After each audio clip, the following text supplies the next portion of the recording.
Sainath Maharaj key జై.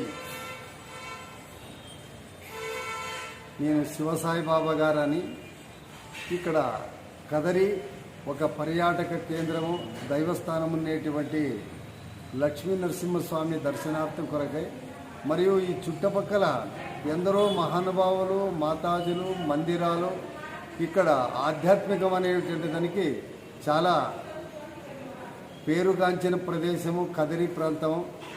ఇక్కడ అన్ని విధాలుగా అభివృద్ధి ఈ మధ్యలో చాలా బాగా భక్తి మార్గం కానీ కష్టార్జితం కానీ వ్యవసాయం కానీ చాలా కష్టపడి ఇక్కడ అన్ని విధాలుగా అభివృద్ధి చెందుతుందనేటువంటి ఒక నాకు చాలా స్పష్టంగా కనిపించింది.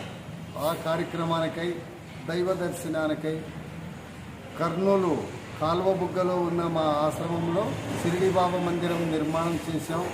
అక్కడక్కడ బ్రాంచులు కూడా చేశాం. ఇదే కదిరిలో లక్ష్మీ నరసింహస్వామి మందిరం వెనుక పక్క కోనేటి పక్కన బెంగళూరుకు పోయే హైవే పక్కన మన షిరిడి సాయిబాబా మందిరానికి కుమారస్వామి వాళ్ళు కూడా బ్రాంచులు అక్కడక్కడ బాబా గారి గురించి అన్నదాన, వస్త్రదాన, జ్ఞానదాన, యజ్ఞదాన, సత్సంగదాన ఇలాంటివి అనర్గళంగా ప్రజాసేవ, సమాజ సంఘ సేవ కూడా చేశారు. వారి ఆత్మీయత పలకరింపుల కొరకై బాబా మందిరంలో రావడమైనది. మరియు చిన్న విద్యార్థులు, స్టూడెంటు, మన ఇంటిలో కొడుకులైనా కూతుళ్ళైనా మనములు మనమరాళ్ళైనా విద్య, చదువు, సంస్కారము, మంచి పద్ధతి, బయట ఆహారాల అలవాట్లు వద్దు, దుర్జన సంఘం వద్దు, సంస్కారంగా ఉండాలనేటువంటి చదువు గురించి పెద్దవాళ్లకు ఆరోగ్యపరంగా, తెలివి ఉన్న వాళ్లకు, అనుభవం ఉన్న వాళ్లకు వ్యాపార పరంగా, అధికార ప్రకారంగా ప్రజాసేవ, దేశ సేవ చేయాలని అన్ని విధాలుగా మాకు తోసినటువంటి విషయము.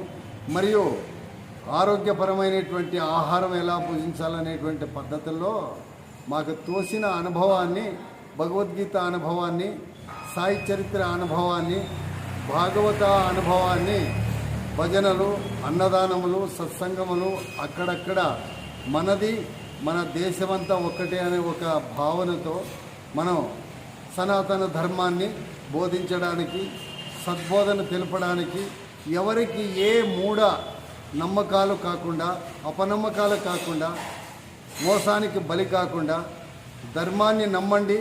ప్రతి మనిషి కూడా కష్టపడండి. ప్రతి ఊరిలో ఐకమత్యగా ఉండండి. ప్రతి ఇంటిలో ప్రశాంతంగా ఉండండి.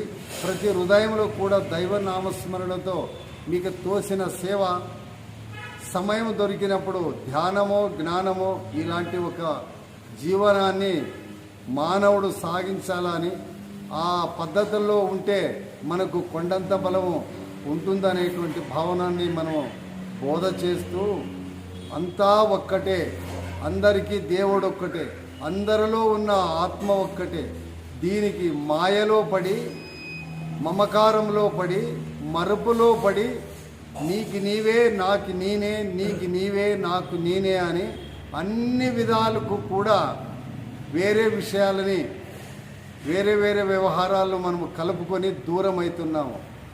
ఒక మెట్టు ఎక్కి చూస్తే మనమంతా ఒకే తల్లి పిల్లలే, ఒకే దేవుని భక్తులే, ఒకే ఒక మానవ యొక్క ప్రవర్తనే అని 84 లక్షల జీవరాశుల్లో కూడా ఉండేది ఆత్మ ఒక్కటే, పరమాత్మ అనేటువంటి ఈ ప్రపంచమంతా కూడా ఒక్కటే అనే భావనతో భారతదేశంలో ఉన్న ఋషి సంప్రదాయకాన్ని, వేద ప్రమాణాన్ని అప్పుడప్పుడు ప్రతి ఊరిలో, ప్రతి ఇంటిలో, ప్రతి మనిషిలో ధర్మబోధాన్ని మనం తెలియజేయడానికి కదిరి పట్టణానికి రావడానికి, ఇక్కడ వచ్చిన దానికి సంస్కారము, సభ్యత్వము, కార్తీక కడా శనివారము, దైవ దర్శనము, భక్తాదులతో కలిసిమెలిసి ఇక్కడ సత్సంగం జరిగిన దానికి ప్రాతకాల సమయంలో చాలా సంతోషంగా ఉంది.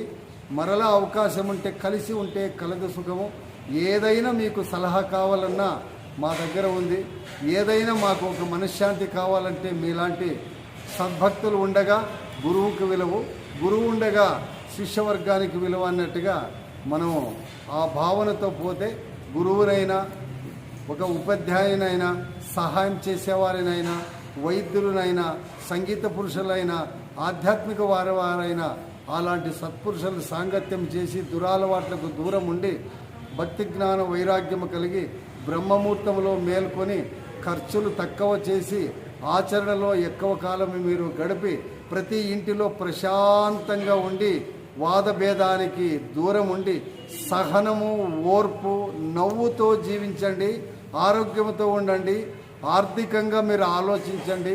అన్ని విధాలుగా నా గ్రామము, నా దేశము, నా కుటుంబం అనే భావనతో